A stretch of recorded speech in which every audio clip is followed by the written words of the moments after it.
If I shoot a big deer, literally the only thing I didn't have any like control over is how big the deer was. Like I had control over like when I went out and where I was and like how close I was to the deer and how good of a shot I made.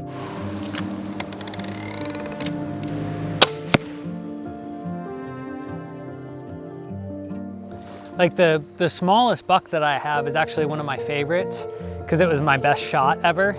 Yeah, it was far away and he was angling in a really weird way that it was actually really hard to get a shot at his heart, but I got him in the heart anyway.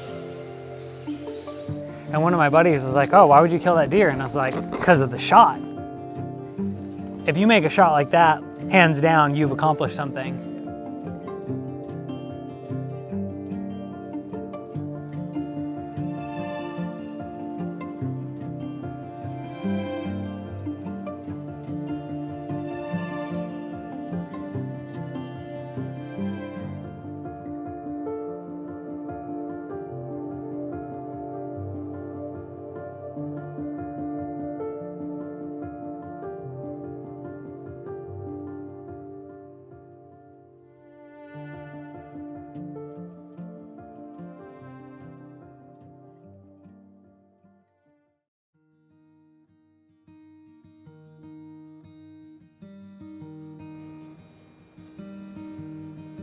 So what we're going to do now is we're going to go through these bags of meat and process them. We're going to divide them up. Some of it's going to be just some basic roasts. We like to do a lot of stuff in the Instant Pot, the crock pot, so just a simple chunk of meat. Some of it I'm going to slice up and get ready to marinate for some jerky. Different flavors, we're going to do a tenderloin and a little bit of backstrap. And then we have a deer heart as well that we're going to prepare. So I think we're just going to throw them on the grill, keep it simple because of how much of the prep work we have to do, and then the rest of it we're going to slice up and do backstrap jerky, which is going to be amazing.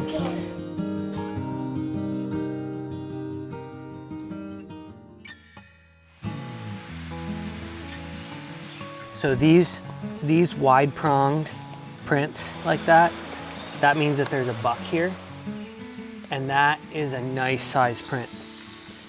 It's not huge, but that's a good size, good bodied deer. So that's awesome. That's a good sign. And they're traveling this way. So we're just gonna follow this path and see where it goes. And maybe we'll set our next camera in this spot. The deer that I watched last year came from this way, straight down the hill, right past me and down over the creek. But through this clearing back here, there's a lot of physical sign that indicates that they're going across us. And so what we want to do is we want to try to position the camera at an angle that will see them coming and start to photograph them as they're coming towards. But this trail goes all the way back, probably about 4 or 5 miles. But I think this is where we're going to put the next camera, somewhere along this trail.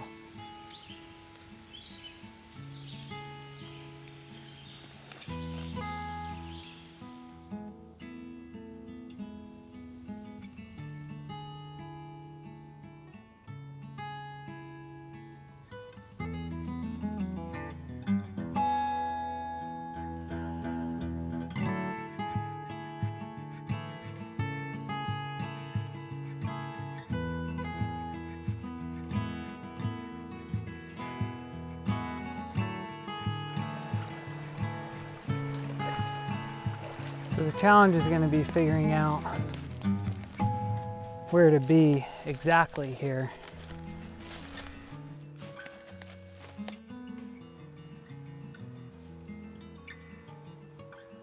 So what a lot of guys will do is they'll use a portable climbing tree stand in a location a couple of times until they find a spot that has positioning that they really like, and then they'll place a stand after the fact. We are not going to take the time to do that because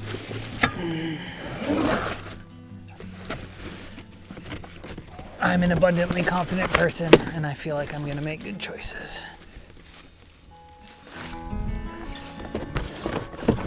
But you don't have to put that in the film.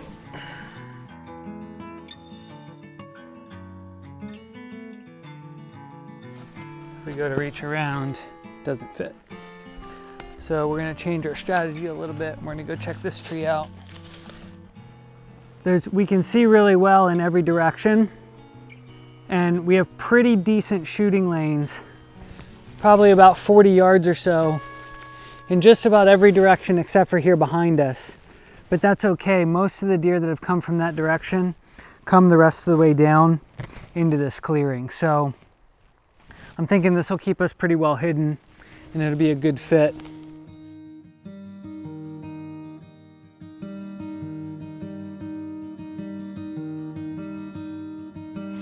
Deer fat is different from beef fat in the sense that it is very hard and it has not very good taste to it. So we don't actually want to add that to the meat. If you look at the difference between this section of meat here and this section of meat out here, this skin on top is called silver skin. That's the tendons that are in between the muscles.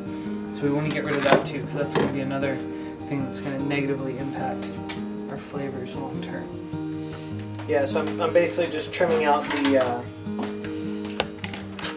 the roast pieces to be nice and clean and aesthetic, you know, looking roast shaped and all that. And then everything that's left, often we have a meat grinder and we'll get that out and make ground beef, but we're not going to do that with this deer. So instead we're going to use the leftovers to make jerky. So.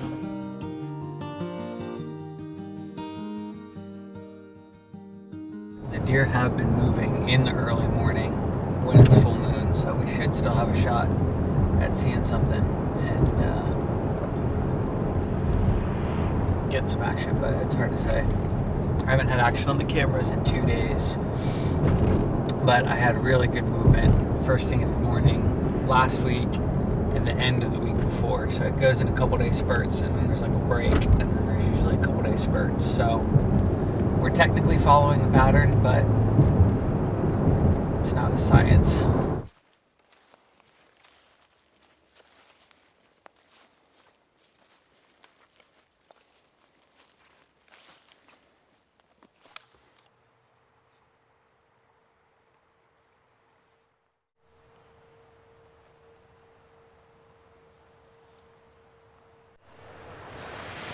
So we're just gonna sit up tight and be really still and quiet. Most of the action in this spot has been between 7 and 8:30, which is right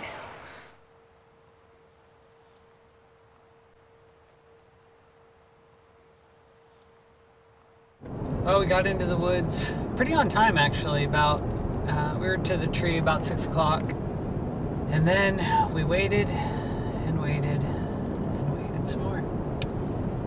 So there's really good sign down in that area. We saw a scrape, which is good buck sign, plenty of tracks and lots of food down in there. Heard acorns dropping all morning. The cool thing about archery is that the later in the season it goes, the better your chances are of seeing deer, because as we get closer and closer to the mating season, which we call the rut, the deer get more and more active. The colder temperatures make them more active, but in the meantime we're gonna keep getting out and trying and see what happens.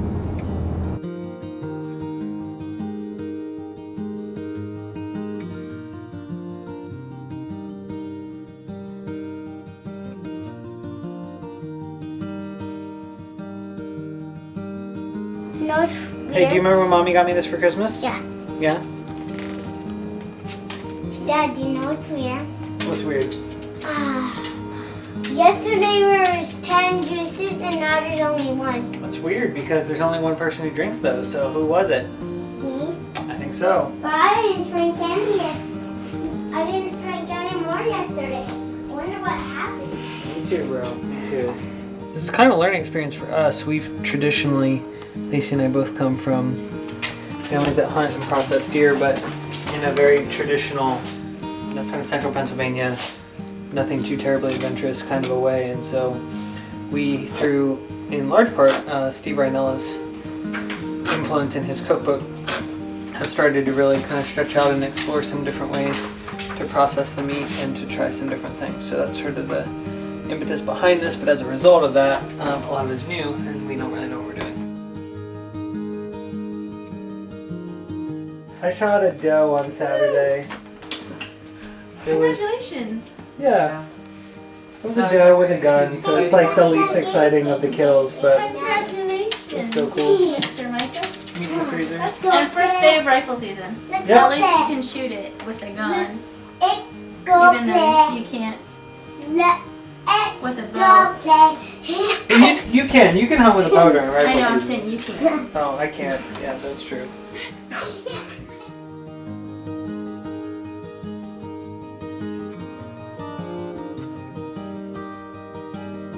Oh, awesome. That's just how it goes, you know. This is my 19th year hunting, and Actually, tomorrow I'm not. I seem to have luck in rifle and not in archery. It's just one of those things that all of archery season goes, I can put all the effort in the world, and like, A lot of first day times- rifle, I put a gun in my hands and like, boom, deer just climb out of trees. Oh yeah, I mean, even though we didn't have a successful hunt, we're absolutely coming back. We're coming back to that spot. All in all, we saw a ton of deer. I mean, I think till I counted it all, we had like 18 different buck that were on camera that were each different. That tells me there's a ton of deer. It tells me that we were really close. Hopefully it snows some this winter and we can go out and see where the tracks are. We can find the bedding. We can just strategize through next year. But this is what it's all about, man. I mean, it's a process. It's a journey. You're not going to go out and kill, a trophy every single year. It's almost more fun when you don't. You want to just go through the experience, tell the stories. We missed one this year, which is a bummer, but it's a lifestyle thing for me. And there's no failure that I could go through in hunting that would keep me from coming back the next year.